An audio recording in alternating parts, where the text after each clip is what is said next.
infelizmente, porque é um pouco dispendioso em recursos, né? E aqui no STM, uma coisa que eu gostaria de comentar, que a gente está querendo colocar, é um projeto que a gente está viabilizando agora, de fazer uma outra espectroscopia de distorção térmica. Então, a ideia é que a gente pode submeter a amostra a uma rampa controlada de temperatura e a gente consegue detectar o que está sendo dessorvido da superfície. E com isso, a gente consegue extrair uma série de quantidades energéticas, né? Por exemplo, energia de distorção, energia de reação, né? Quando acontece uma determinada reação química, quando que quebra uma molécula, sei lá, partes dela, né? Por exemplo, o hidrogênio, há uma deidrogenação de uma molécula na superfície, a gente consegue acompanhar isso com a temperatura. Seria muito interessante se alguém estiver interessado em fazer um doutorado, mestrado aqui na Unicamp, seria bem-vindo para trabalhar com esse tipo de técnica que a gente está começando a implementar também. Tentando ir um pouquinho mais em detalhe, né, talvez a ideia de como que a gente coloca a amostra lá dentro, como que tudo começa, né? Em algum momento você tem que colocar a amostra dentro do vácuo, é um ultra alto vácuo, é um processo bastante chato conseguir esse ultra alto vácuo, então você não quer quebrar o vácuo, você quer, de alguma forma, fazer um processo de transferência de amostra. E é mais ou menos como acoplar uma nave, né, o ônibus espacial à estação espacial. Você tem alguma coisa, acopla, as duas coisas estão em vácuo, a hora que você está com o vácuo mais ou menos bom dos dois lados, você abre uma porta e aí você consegue transferir a amostra, tá certo? Então, a câmara de vácuo, né, com a barra de transferência longa, que é essa daqui, está aqui, tá certo? E a gente tem essa válvula que isola do lado de cá. Então, do lado de cá, a gente pode abrir essa portinhola, colocar a amostra aqui dentro, fazer vácuo depois. Acho que eu tenho um filminho aqui, vamos ver como que funciona. Ok, pessoal. Então, aqui eu estou mostrando o sistema de transferência de amostras. Essa é a barra de transferência principal, que vai para a câmara principal aqui, onde eu posso fazer evaporações, tratamento da amostra em altas temperaturas, crescimento de amostras, tá certo? Ali dentro. Daqui a pouco eu mostro o manipulador. E aqui é o nosso sistema de load lock, ou seja, como que a gente introduz a amostra no sistema de vácuo. Obviamente, a gente tem uma válvula aqui, ó, que isola o sistema que está aqui do lado em vácuo, em ultra alto vácuo, para cá que está em atmosfera. Pode ver que aqui está aberto, isso daqui está em atmosfera. Então, aqui tem uma pequena região, pequena câmara, onde eu posso introduzir ali uma amostra, né? Se vocês notarem, a amostra está ali. Deixa eu ver se eu consigo mostrar melhor. Está vendo aquela pequena plaquinha que está ali? Foi introduzida aqui por fora, usando um instrumento simples, né? Uma pinça, tipo essa que está aqui, ó. A gente segura e coloca lá dentro sem tocar, né? Depois a gente fecha essa pequena porta, né? De vácuo, né? Fecha aqui e liga as bombas, né? Aqui no caso seria o controle da bomba turbo e aqui o pré-vácuo que faz o vácuo primário na bomba turbo. E aí essa região toda que está aqui, né? Essa pequena cruzetazinha mais essa barra de transferência chega a uma pressão de aproximadamente 10 a menos 8, 10 a menos 10 a menos 8 milibar. E como a gente tem um estrangulamento razoável aqui, né, um pequeno tubo, a gente consegue transferir depois a amostra, né, manipulando essa pequena barra de transferência, que tem uma conexão magnética aqui, então eu consigo ir para frente e para trás e girar. Eu consigo transferir a amostra para essa região e nessa região, com essa outra barra grande, eu consigo pescar a amostra. Né? Então, se a gente olhar aqui, ó, a ponta da barra consegue vir e pescar a barra aqui, tá certo? Descartar a era amostra. possível mostrar. Ok. Nessa região, a amostra vai entrar, né? E a gente vai pegar a amostra para transferir para o resto do sistema. Tá certo? Tudo bem, pessoal. Então, aqui, então, uma vez que você transferiu a amostra para dentro do vácuo, a gente precisa de mais ou menos 1 hora fazendo esse pré-vácuo, né, até atingir uma pressão de 10 a menos 8, como eu disse, ela já é suficiente para você transferir para o outro lado, que está em 10 a menos 10 milibar. Né? Então, rapidamente a pressão sobe em todo o conjunto para 10 a menos 9 milibar, e assim que você transfere e fecha novamente aquela válvula, né? Recolhe a barra, fecha a válvula, você volta em 10 a menos 10 em coisas de poucos segundos, né? Sei lá, 30 segundos depois a pressão já recuperou. Porque as coisas que são mais chatas é a água, né? Então, se você tiver muita água degasando da sua amostra, demora para você recuperar o vácuo. Então, dependendo da amostra, se for uma amostra que degasa muito, né? Os químicos às vezes pedem para a gente fazer análise dos pozinhos deles, e aí a gente gruda esse pozinho numa fita tal e degasa muito. Tipicamente carbono tem uma área superficial gigantesca, 1 grama de carbono, desses carbonos, né, para suporte de catalisadores, tem, tipo carbono ativado, tem uma área do tipo 1 grama igual a 100 metros quadrados de superfície, tamanho de um campo de futebol. Então, é muita área superficial e ali absorve muita porcaria, muita água, né, que tem na atmosfera. E aí demora. Mas, tipicamente, para as nossas amostras, quando não são essa, em 1 hora você consegue chegar a essa pressão e transferir. E daí a gente começa a poder fazer alguma coisa com essa amostra, que é o que eu vou mostrar nesse filminho. Aqui é onde ela seria transferida, essa aqui a ponta da barra, né, não tem nenhuma amostra ali no momento, ela é transferida para o manipulador, né, e no manipulador a gente pode, né, aqui em cima agora, com uma amostra lá já, né, no caso essa amostra aí, é uma amostra de uns químicos, e ela tem, basicamente está na frente do analisador de elétrons. Então, eu posso fazer espectroscopia de elétrons nesse caso, certo? E,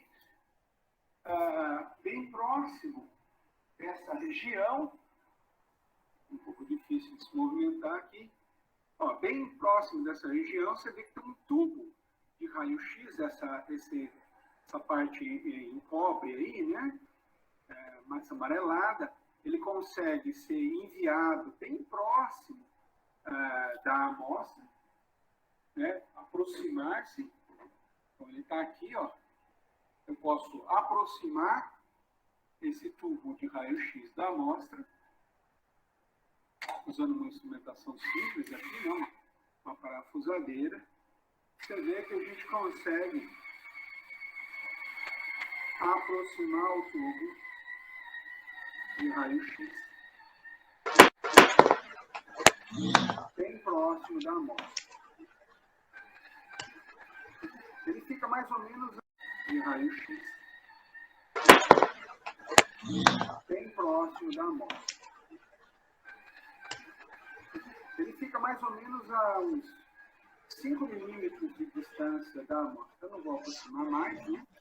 Então, pessoal, aqui do lado que a gente tinha visto, talvez voltar um tiquinho o vídeo,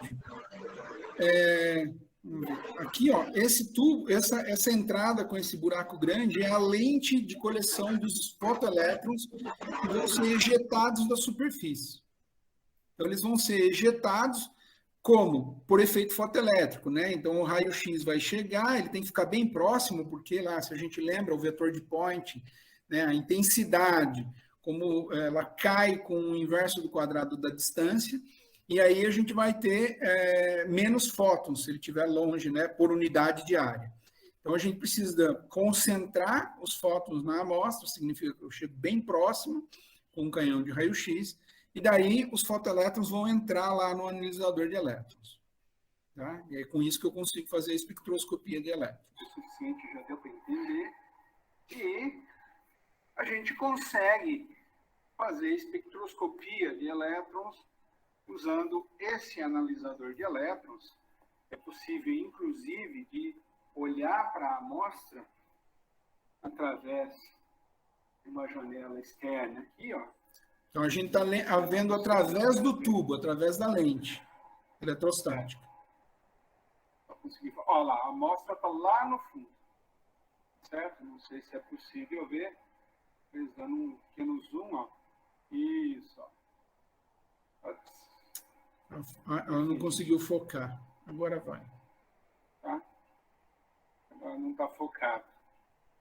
Mas é aquele ponto mais escuro lá no fundo, aquela região brilhante, é onde está a nossa amostra. Ele consegue focar agora? Isso, focou melhor. Tá vendo? Lá está a amostra. Então, essa daqui é aquela amostra que eu tinha falado para vocês, que na verdade ela é preta assim, porque é aquele pozinho lá de carbono de uns colegas da química que mandaram para eu fazer uma análise de espectroscopia de elétrons. E aqui, ó, essa daqui é a entrada do analisador lá. Na verdade, a entrada é muito maior. Isso daqui é uma íris que eu abri para a gente conseguir olhar, né, para conseguir filmar. Mas você tipicamente fecha essa íris, é um obturadorzinho, tipo aquela de máquina fotográfica antiga, onde você consegue deixar mais ou menos desse tamanho. Isso limita, de certa forma, a região da onde vêm os elétrons que você vai detectar. Então, você consegue detectar os elétrons que vêm apenas da sua amostra. Tá certo? Tá? E o que acontece é que os elétrons ejetados por efeito fotoelétrico, vou dar um zoom aqui, eles caminham, né? Eles são defletidos por esse, basicamente, um capacitor de placas semisféricas e são detectados lá na ponta, naquela caixinha cinza ali, com aquele E lá de SPECS, que é a companhia, eles são detectados ali. Muito bom. Então, isso é uma possibilidade, né? A gente fazer olhar para a amostra, ver o que tem lá na superfície, fazer uma identificação química e elementar da superfície. Então, essa técnica de fotoemissão, ela te permite fazer isso. No seminário de hoje de manhã, eu mostrei lá para você alguns picos, mostrando lá o pico do carbono, né, o pico do cobalto, tinha até o óxido de cobalto. Então, eu consigo diferenciar um elemento e o estado químico em que ele está. Né? Se ele é cobalto 2, cobalto 3, sei lá, óxido de cobalto de um tipo ou de outro tipo, mesma coisa para o ferro ou para qualquer elemento, com exceção do hidrogênio. Hidrogênio a gente não consegue detectar, a gente consegue detectar qualquer coisa acima, porque o hidrogênio tem um elétron. Né? Então, agora, a gente também precisa, muitas vezes, preparar aquela amostra. Eu acho que alguém hoje de manhã fez uma pergunta lá no chat, como que você deixa a amostra planinha, lisinha, né? Para a gente poder observar depois aqueles platôs atômicos e colocar as moléculas lá em cima e fazer todo o estudo, né? Então, a gente faz exatamente um tratamento térmico e um tratamento por erosão iônica. Ok, pessoal. Então, como que a gente consegue preparar a amostra? Né? Então, a amostra que está lá naquele manipulador, vou voltar a mostrar onde estaria a amostra. Esse manipulador, se vocês notarem bem, no fundo tem... Então, aqui no fundo, ó, se vocês notarem, é o tubo do canhão de sputtering, tá certo? Que vai fazer um bombardeamento de íons de argônio na amostra. E aí o vídeo vai estar falando que aqui atrás da amostra a gente tem um filamento que é para aquecer a amostra. Um filamento. Esse filamento fica exatamente atrás da amostra, né? Na hora que a gente tem um monocristal ali, por exemplo, a gente pode bombardear esse cristal com elétrons que são emitidos do filamento via efeito termiônico, né? E eles aquecem, né? Então, tipicamente tem uma corrente de alguns poucos miliamperes, numa tensão próximo de 1000 volts, então, sei lá, 10 miliamperes, 1000 volts, você tem 10 watts, né, de potência sendo transferido diretamente para o cristal, né, porque ele emite exatamente bem atrás, o filamento fica a 1 milímetro de distância da traseira do cristal.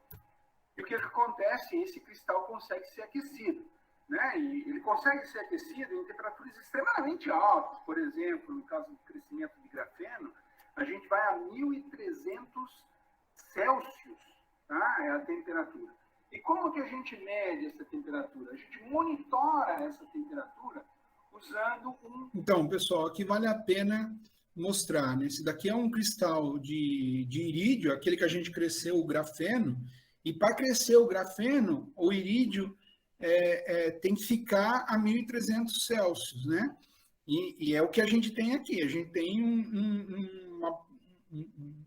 um disquinho de irídio incandescente, completamente incandescente, porque ele está a 1.300 Celsius de temperatura. E a gente mede isso com um pirômetro, que é o que o vídeo vai continuar mostrando. Pirômetro óptico. Esse pirômetro óptico está ligado a um computador, tem um pequeno programa relativamente simples, foi feito por um aluno de iniciação científica aqui do grupo, e ele controla a potência que está sendo emitida com uma precisão muito grande do filamento, de acordo com a temperatura. Então, a gente pode fazer rampas lineares, né, de aquecimento, depois a temperatura é estabilizada no valor que foi programado, a velocidade dessa rampa é controlada também, você diz qual é a velocidade.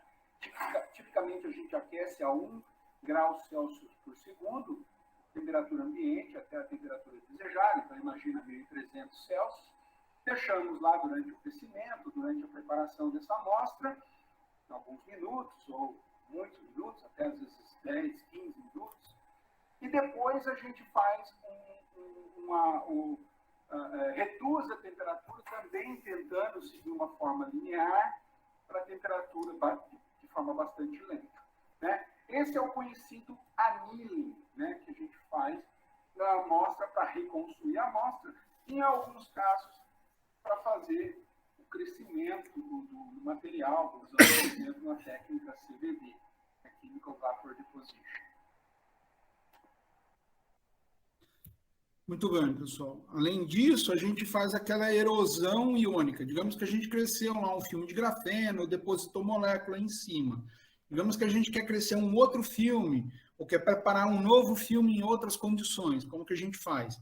A gente tem que, de alguma maneira, arrancar lá de cima desse cristalzinho de irídio, por exemplo, que é extremamente caro. Um cristal de irídio custa, daquelas condições, polido, super orientado, etc., um cristalzinho de 2 milímetros de espessura por 10 milímetros de diâmetro custa 1.500 euros. Né? Na cotação atual do euro, é uma pequena fortuna, né? Bem caro. Então, a gente pode recuperar, reciclar esse cristal simplesmente bombardeando, removendo o que está lá na superfície, como eu tinha dito, aquele processo de erosão iônica, e depois fazendo o annealing, faz esses ciclos várias vezes. Bom, ainda tratando de preparação de amostras, a gente vê aqui, ó, esse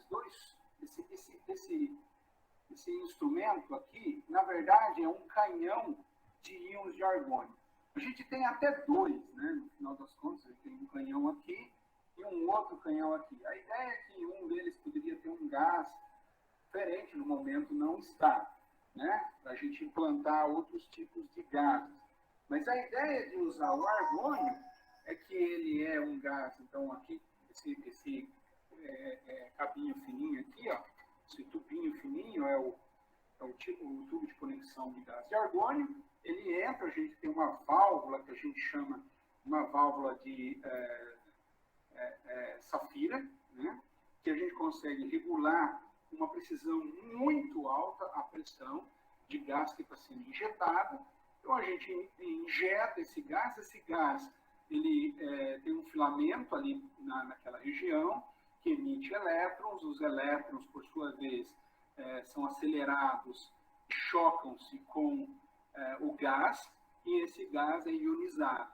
E existe uma diferença de potencial entre essa parte do canhão e a frente do canhão. canhão de tal forma que esses íons positivos sejam acelerados para frente numa certa energia, sei lá, 1000 volts, por exemplo, eles vão ter uma energia equivalente de 1000 eletronvolts, não exatamente, né, mas depende da massa, né, mas eles estão sendo acelerados por 1000 volts de diferença de potencial. E são esses íons energéticos que vão colidir na superfície da amostra, na frente da amostra, e eles vão fazer um efeito típico de bilhar. Eles vão remover átomos de metal, do filme que você cresceu, sujeira, eventualmente, que você depositou ali, para, ao final, você ter uma superfície limpa do que quer que seja que esteja que estava na superfície. Obviamente, a superfície, depois, ela fica parecendo uma superfície totalmente degradada, né, com muitos buracos, muitas imperfeições, né, por causa desse efeito de sputtering, né, uma corrosão iônica, né, que você faz com o bombardeamento.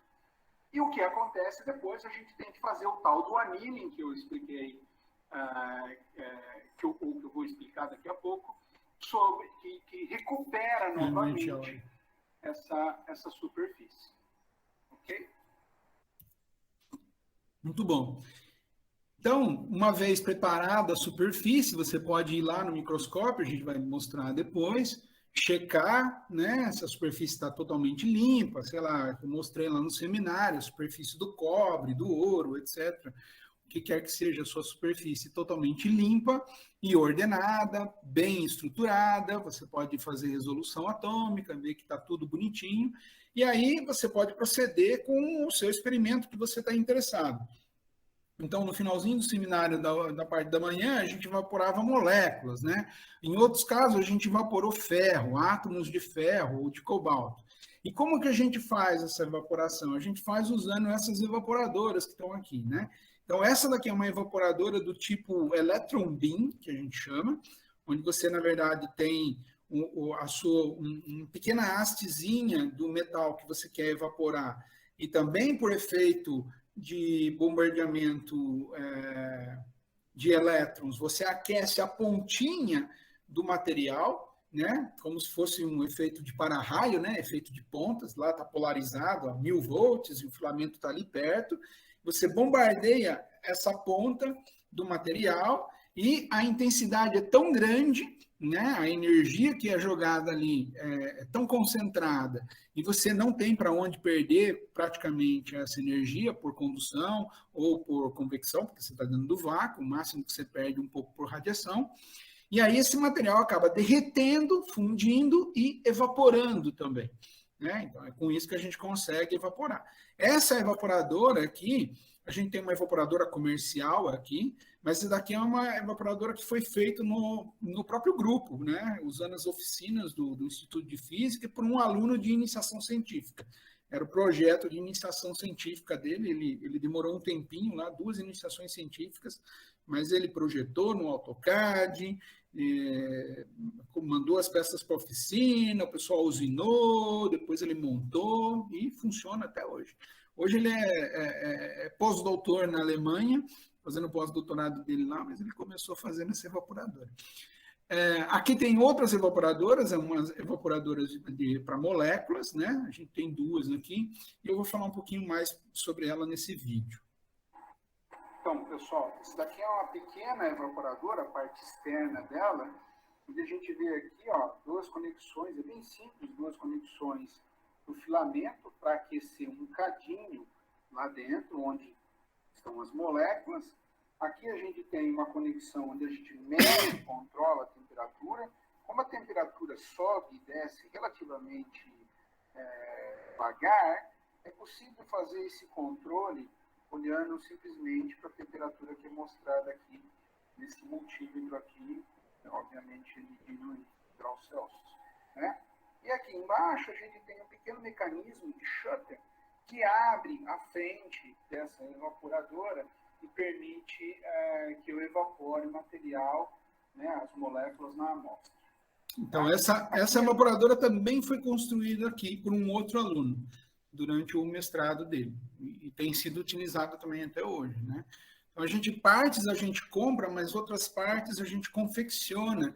Isso é um diferencial muito importante do Instituto de Física aqui da Unicamp, porque a gente tem um corpo técnico extremamente competente, a gente tem as oficinas mecânica, de vácuo, para soldas complexas, isso daqui foi uma abrasagem, né? Soldar aço inox com cobre, não é uma coisa trivial, não é nada trivial isso daí, né? Mas é possível de fazer isso daí, soldas do tipo TIG e tudo mais, isso daqui é dominado há décadas aqui no Instituto de Física, e a gente consegue fazer uma instrumentação científica complexa sem a necessidade de comprar, porque muitas vezes você precisa, para comprar uma evaporadora dessa, ela custa 18 mil euros, né? E essa evaporadora custou o trabalho de iniciação científica, formou o aluno aprendeu um montão de coisa, e a gente também tem uma instrumentação aqui equivalente a 18 mil euros. Funciona tão bem quanto essa comprada,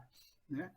E com o detalhe que a gente desenvolve o aprendizado, que no final das contas nós somos uma escola, né? Um instituto de pesquisa e ensino, e então é importante formar pessoal qualificado, mais do que você ter pessoas que sabem apertar direito os botões e não necessariamente entendem o que está acontecendo. Então, a gente parte do princípio que a pessoa tem que entender a fundo como as instrumentações também funcionam para poder entender também a física que está por trás, ou a ciência que ela vai fazer. A gente tem uma segunda evaporadora muito similar, tá? Tá aqui, mesma coisa, a gente tem aqui a conexão do filamento, logo aqui embaixo também o termopar, né? Tá aqui, né? Aqui tem uma outra conexão, que no momento não está sendo utilizada, e aqui a gente tem o shutter, né? Também a gente abre e fecha. E aqui são conexões para refrigeração do corpo da evaporadora, que como a gente evapora materiais em temperaturas não muito altas, ele acaba nem sendo necessário utilizar. Então, pessoal, isso daqui é uma... Sim, precisa dar um zoom. Aqui eu estou tentando mostrar a parte interna. A gente vê que no momento... onde tem a ponta do evaporador. Então, é esse shutter que a gente abre, né? E as moléculas vão sair dali de dentro, né? Com uma certa energia térmica da temperatura que está esse pequeno fornozinho. Então, ela ganha 3 meios de kT, basicamente, é a energia que ela tem. E a amostra vai estar aqui na frente, por onde vão estar sendo depositados lá as moléculas, por exemplo. Uma coisa que eu acho que é interessante comentar é que cada vez que a gente quer trocar uma molécula e tudo mais, você fala, bom, vai ter que quebrar o vácuo e tudo mais.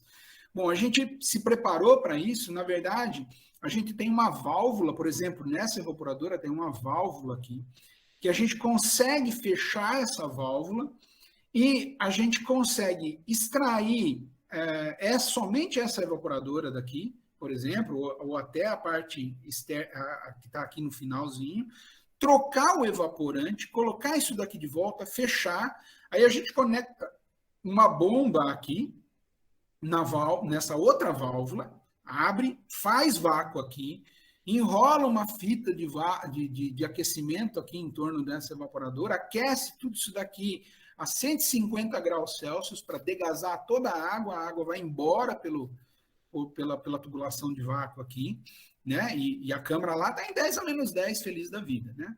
E a gente aquece isso daqui como é uma região muito pequena, a gente aquece aqui por umas 4, 5 horas, depois esfria, e assim, tipicamente, 8 horas depois de começado esse trabalho, você já trocou o seu material evaporante e já começa a poder depositar novamente um outro material.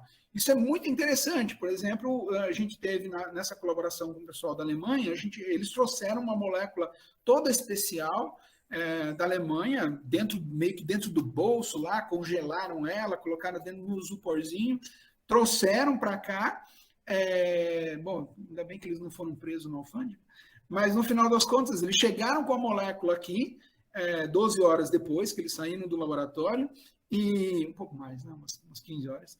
E a gente colocou rapidamente, colocou, sei lá, 9 da manhã, eles entregaram para mim a hora que eles chegaram de Guarulhos, entregaram para mim, quando era 5 da tarde, mais ou menos, a gente já estava começando a fazer os primeiros testes de evaporação. Isso é muito importante, porque quebrar o vácuo da câmara inteira e fazer o vácuo de novo no nível que a gente precisa, 10 a menos 10, 10 a menos 11 milibar, é um trabalho de uma semana.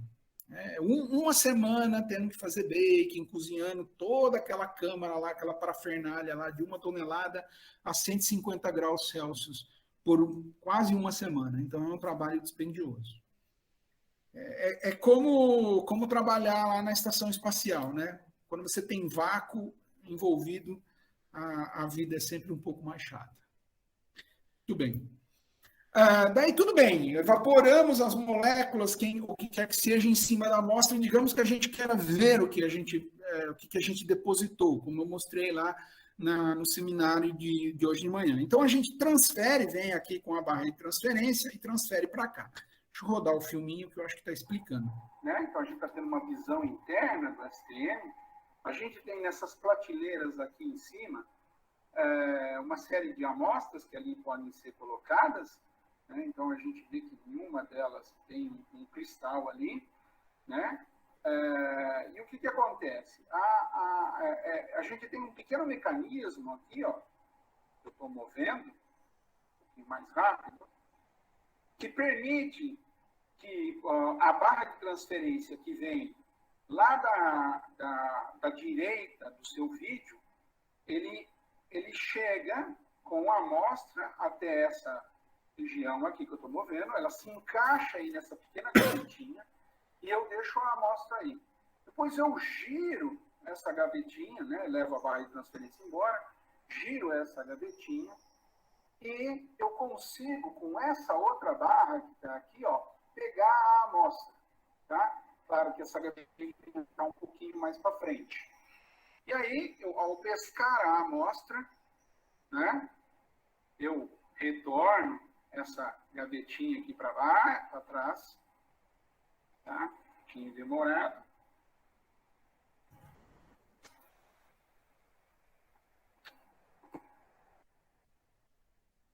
Acho que ficou no outro vídeo. A gente está tendo uma visão interna. Está no outro vídeo. Aqui continua. Ok. Então, depois o que eu posso fazer é simplesmente ir lá e colocar a amostra lá no fundo, da forma que está aqui agora. Né? Então, por exemplo, eu tenho como pescar aquela amostra, que eu já terminei de usar. Eu posso entrar lá, voltar a focar. Ó, posso ir lá, pegar a amostra que estava lá, tá vendo? Trazer ela de volta. Ou... Então, esse daqui, ó, é o STM, basicamente, tá? Então, aqui é aquele bloco que confere estabilidade de vibração, reduz a vibração de todo o conjunto com essa mola gigantesca. Aqui estão os atenuadores, né? Aquele cara que é o gama lá, que a gente resolve em mecânica geral, né? E aqui é onde está a ponta. Aquela pequena pontinha, ela sobe aqui e ela vai vir aqui por baixo da amostra. Essa daqui é a parte de trás da amostra que a gente danificou até com um bombardeamento aqui, ó. Continuar o vídeo. Seria a amostra lá no STM. Então, logo ali embaixo, não estou vendo exatamente o que eu estou fazendo aqui. Fazer o vídeo aí não é uma coisa muito boa. Ok. Transferir a amostra de volta. E aí a ponta sobe e a gente pode fazer a medida. Certo? Bom, aqui é uma última parte que eu acho que eu gostaria de descrever para vocês. Ok, pessoal. Essa pequena região onde você vê esse tubo branco, não sei se vocês conseguem ver, mas tem um pequeno filamento ali dentro. Essa é uma região de anil, né? Se a gente der um zoom aqui, é possível ver o filamento. Isso. Tá vendo? e aquela pequena, tem um pequeno tubozinho ao lado, branco, aquilo lá é um isolante elétrico, uma cerâmica elétrica, tá? E na ponta dele, é difícil focar, na ponta dele tem um pequeno, isso, agora sim, ele conseguiu isolar, a gente consegue ver o filamento, tem uma pequena bolinha. Aquela bolinha é a ponta de um termopar, né? Então, a amostra, ela entra aí e a parte traseira da amostra recebe a emissão de luz e de radiação, no caso, né? Então, ou de emissão de elétrons que saem desse filamento, e o cristal ele consegue entrar em contato, né? Elétrico e, obviamente, térmico também, exatamente com aquela bolinha que vocês estão vendo ali. E é com isso que a gente consegue medir a temperatura do cristal, né? E através de uma eletrônica toda especial, com o sistema de PID, a gente consegue garantir exatamente a temperatura que a gente executa de tratamento numa amostra, por exemplo, quando a gente quer verificar, por exemplo, como acontece uma reação em moléculas que eu apresentei para vocês já, né, no seminário, como função da temperatura, tá certo? E aqui a gente tem agora um pouco mais de detalhe, tá vendo? Ó, o cristal,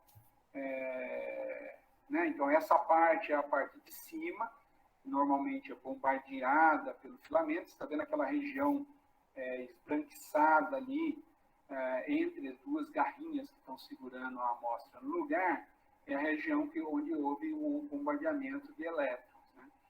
E a superfície boa, aquela bem bonita do cristal, ela está lá do outro lado. E a ponta vem ali por baixo, como vocês viram naquela imagem que eu apresentei hoje para vocês no seminário. Tá certo? Ok, pessoal, era basicamente isso que eu tinha para falar para vocês aqui. Eu fico aberto a perguntas, comentários, se vocês quiserem. Professor Abner, muito obrigado pela sua apresentação. Eu gostaria de saber se, nesses últimos processos, você mostrou para a gente, se eles são manuais ou se são automatizados. Alguns mais e outros são automatizados. Então, por exemplo, esse processo que vocês viram, eu manipulando a amostra para lá e para cá, eles são todos manuais. Você que está lá mexendo com a barra de transferência ou olhando o que você está fazendo. Não tem nada motorizado nesse processo de transferência. Você tem que sentir o que você estava fazendo. Não sei se vocês notaram que a hora que eu estava colocando a amostra de volta, a orelhinha deu uma entortada aqui, né? Eu fiquei muito chateado comigo mesmo, ainda bem que meu aluno não estava lá, porque se ele estivesse lá... Não, meu aluno não é tão chato, mas a minha aluna, a Nathalie, ela já ia me dar um esporro. Eu entortei a orelhinha aqui, que segura a amostra no lugar. Se a amostra não estiver bem segura no lugar, ela começa a tentar vibrar. E aí você não vai conseguir aquela resolução atômica bonita, né? Depois eu dei uma desentortada aqui com a barra de transferência, eu já tenho uma certa habilidade de fazer isso. Então, você tem que estar olhando o que você está fazendo. Não tem jeito, é um processo que é um tanto manual, né? Você não tem como automatizar essa parte. Por outro lado, por exemplo, esse annealing, o sputtering e o annealing que a gente faz, é totalmente controlado pelo computador. Esse cara aqui, ó, ele é totalmente controlado pelo computador, porque a gente consegue medir a temperatura, a gente consegue ligar o gás, né? Então, o processo de sputtering e annealing, você chega lá nesse programinha aqui, ó, annealing e sputtering, que foi feito por um aluno de iniciação científica. Né? Ele gostava de computação, hoje, inclusive, ele saiu da física, ele está trabalhando com isso, com computação, com programação. E ele programou isso daqui tudo, né? Então, ele fez lá o controle de PID, que é proporcional, integral, derivativo, né? Ele fez isso, muitas vezes você tem em eletrônica, ele fez isso daí de forma em software, né? Ele fez um código que é ajustável. Então, você vê que na hora que ele começa a ajustar aqui a subida, ele tem umas oscilaçõezinhas, onde ele está tentando acertar os parâmetros, depois ele acerta e a gente confia. A gente basicamente fala, faça e vai embora. Né? A gente já chegou a deixar à noite fazendo sozinho. Ele fez tipo 10 ciclos de sputter e anime. Cada anime leva, por exemplo, ó, esse daqui, ó, 0 segundos, né? A gente disparou e aí, olha aqui, ó, o tempo total, mais ou menos, até aqui, deu alguma coisa como, sei lá, 25, 26 minutos, né? De anime. Isso daqui é controlado completamente pelo computador. Espero ter respondido a sua pergunta. Sim, muito obrigado. Mais alguma questão?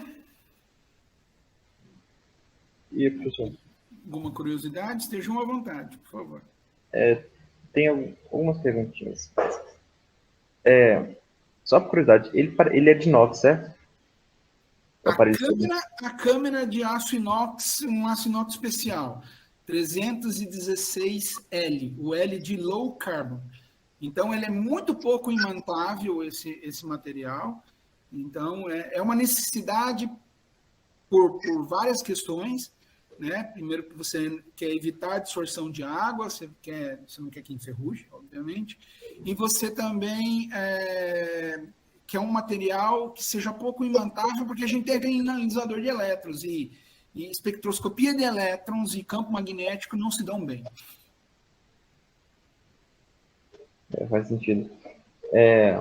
Então, é meio que quase um cirúrgico, né? Vamos dizer. Mais alguma questão?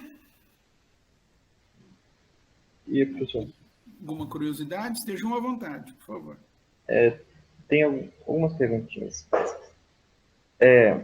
Só por curiosidade, ele é de inox, certo?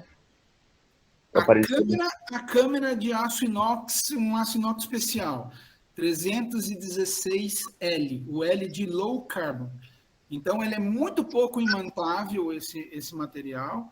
Então, é uma necessidade por várias questões, né? Primeiro, que você quer evitar a dissorção de água, você não quer que enferruje, obviamente, e você também quer um material que seja pouco imantável, porque a gente tem analisador de elétrons, e espectroscopia de elétrons e campo magnético não se dão bem. Faz sentido. Então, é meio que quase um cirúrgico, né? Vamos dizer assim. Oi? Ele lembra tipo, quase um aço cirúrgico, né? De certa forma, sim. Sim. Outra coisa, na hora daquela limpeza que o senhor fala que às vezes precisa de fazer alguma medida que acaba gerando água aí dentro, no caso de encher o compartimento com o hélio, não iria facilitar na hora que o vácuo tirasse a água toda? A gente faz isso, exatamente, você está bem certo. Quando a gente precisa arejar o sistema, que a gente chama, né, levar ele para a atmosfera, a gente sempre faz isso introduzindo não a atmosfera, mas a gente introduz nitrogênio líquido ou nitrogênio gasoso, que é mais barato, entendeu? Então, o nitrogênio líquido ou gasoso, ele não permite aquela adesão tão fácil das moléculas de água. Quando você introduz água dentro da câmara, simplesmente arejando com a atmosfera que está ali, a primeira molécula de água que encontrar uma superfície limpinha, o que ela vai fazer é grudar naquela superfície. E quando você areja com o nitrogênio, a adesão de moléculas de água que vierem depois, porque obviamente depois você abriu a câmera, né, para, sei lá, trocar uma peça, alguma coisa, aí você vai ter contato com a atmosfera. Mas esse primeiro contato é o mais importante. É aquele cara que chegou primeiro, é o cara que depois vai, de certa forma, passivar a superfície. Então, não quer dizer que o nitrogênio não gruda lá, ele gruda um pouquinho, mas ele gruda muito, muito, muito fraquinho.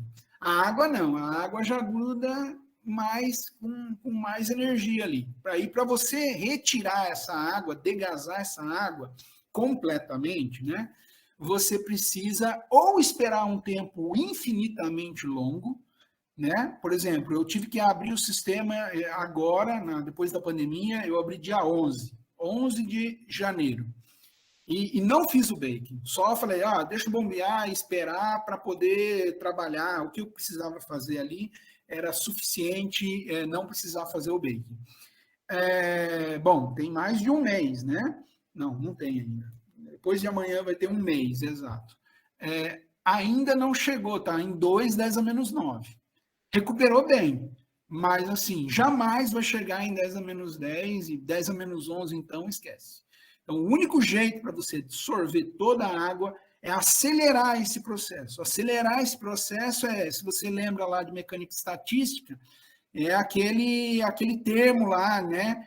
Cadê-Boltzmann T, que você tem que dar um jeito de aumentar ele, né? Então, você tem que aumentar a temperatura. Daí você aumenta a probabilidade de absorção dessa molécula de água e outras coisas que tiverem aderidas à superfície. Então, você tem que, tipicamente, ir a 150 graus na superfície de tudo, de toda aquela câmera, né? Vou colocar aqui uma imagem de novo, talvez, da câmera.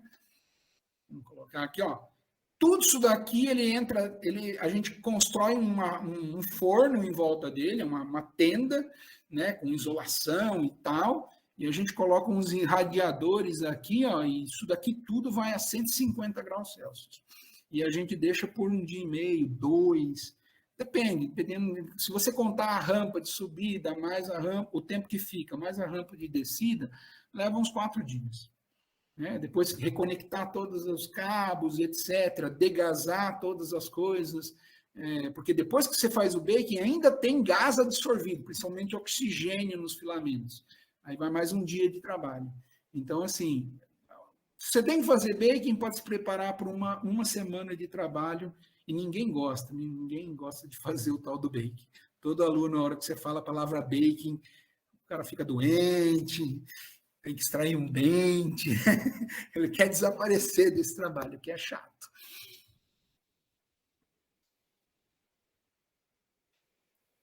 Entendi, legal. Agora, só a última pergunta. À vontade. Não, falta mais uma. O seu e-mail, depois eu gostaria dele, talvez outras questões aí que eu...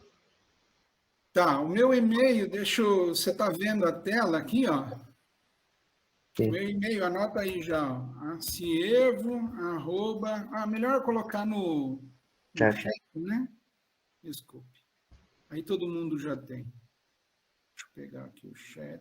Quer que eu escreva, Abner? Eu escrevo aqui rapidinho, acievo@mifi.unicamp.br. Você está escrevendo no chat? Ah, tá, foi. Apareceu. Esse é o institucional, tá? É o daqui da Unicamp. Certo, obrigado. E agora a última é o seguinte, nessas pontas, né, para fazer a medição ali, para manter a corrente, usar o flúor seria relativamente, vamos dizer assim, bom, talvez, por ele ser, né, ele tem um raio menor e a camada, vamos dizer assim, para dar uma melhor, né, amplitude, não, resolução. O flúor, para que você gostaria do flúor? Não entendi a sua pergunta. Por exemplo, a ponta que vocês usam é de tungstênio, né? Você comentou? Isso. Isso. O flúor na ponta, né? Para a gente tentar colocar, vamos supor, uma ponta só com um átomo na ponta. Como ele é bem, vamos dizer, ativo, assim, que ele se ligar muito, né? Entendi, mas na verdade ele não tem... Bom, o flúor na verdade não é um cara muito legal para o ultra alto vácuo. Tem alguns elementos que eles são assim nocivos para vácuo. Cádmio, zinco, o flúor também não é um cara muito legal. Você não gosta de ter flúor. No geral, você não gosta de ter esses... como chama? Halógenos, né? Você não gosta de ter esses caras, cloro, flúor, bromo, iodo, você não gosta de ter eles no vácuo. Porque uma vez lá dentro do vácuo, eles não gostam de ir embora, é difícil de você se livrar deles, né? Mas, de toda forma, ele não ajudaria muito naquela história da resolução que a gente estava falando hoje de manhã. Deixa eu ver se eu volto aqui. Eu acho que eu tenho que compartilhar outra coisa, né? Deixa eu mudar aqui. Vamos para o Meet. Estamos perdendo aqui. Você está apresentando. Parar a apresentação. Beleza? Deixa eu compartilhar uma tela inteira que eu acho que fica mais fácil. Tudo bem. Vamos ver se eu estou compartilhando minha tela inteira. Vocês estão vendo o seminário aí agora? Sim. Sim ou não? Sim ou não? Sim. Ok. Então, você tem que prestar atenção a isso daqui, ó. Então, o modelo da sua ponta, aquele que realmente descreve lá, o orbital S, ele é muito simples, né? Se você tiver uma ponta do tipo S, né, você vai ter alguma coisa muito simples. Se você tiver uma coisa do tipo PX, né, ou PY, tal, que você consegue como uma molécula de CO, por outro lado, é extremamente bom, extremamente interessante. Por quê? Porque você fica extremamente sensível à mudança nas direções, entendeu? Ou se você tiver um BZ2, né, fica extremamente sensível a pequenas variações. E aí que você consegue aquela resolução extremamente alta.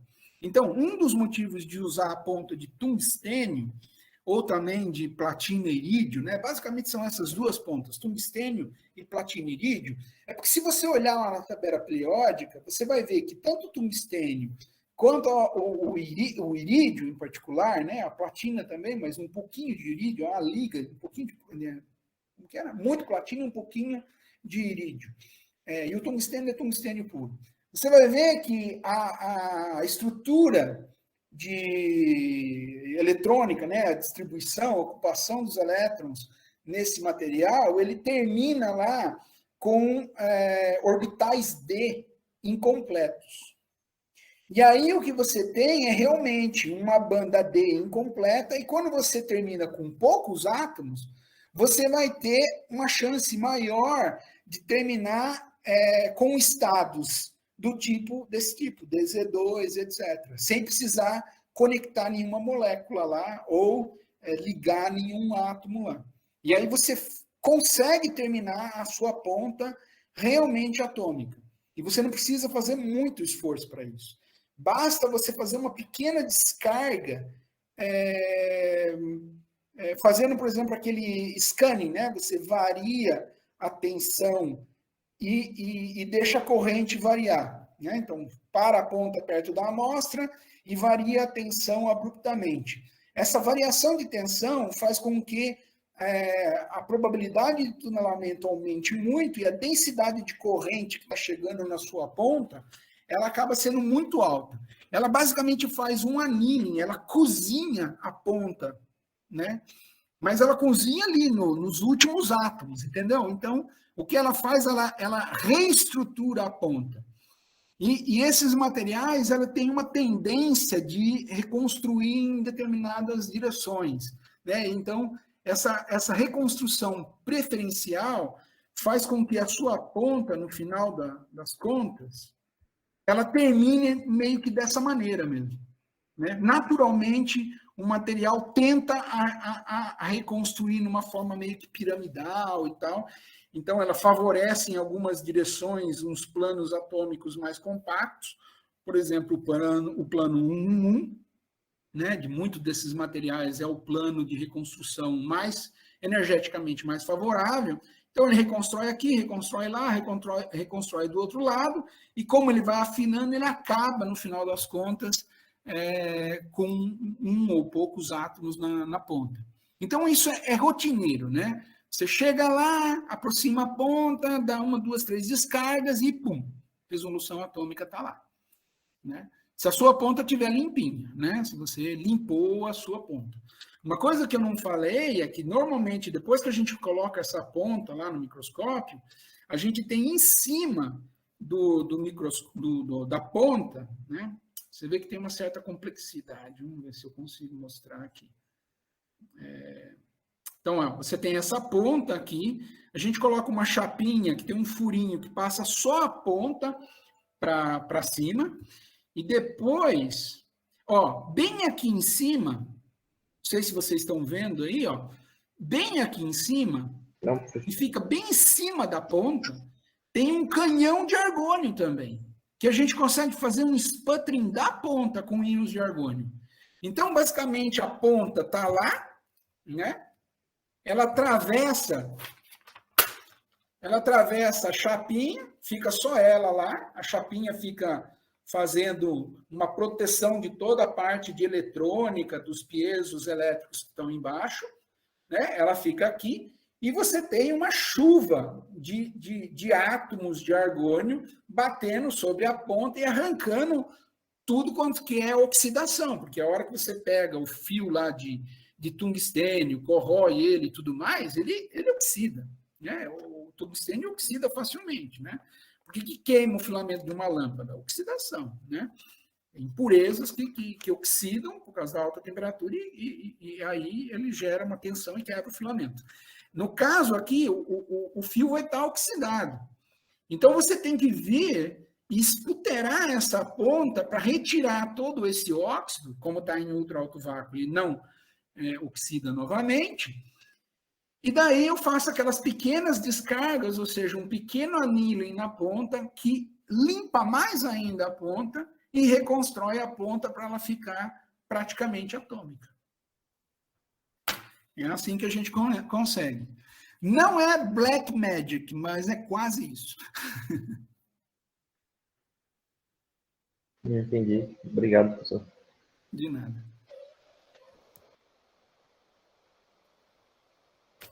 Mais alguma questão? Perguntas? Comentários? Estejam à vontade, por favor. A minha representação foi a ponta era a caneta e o papel era a plaquinha. Maravilha. Bom, no final das contas foi a visita ao laboratório meio estranha, mas eu acho que funcionou mais ou menos, né? Funcionou.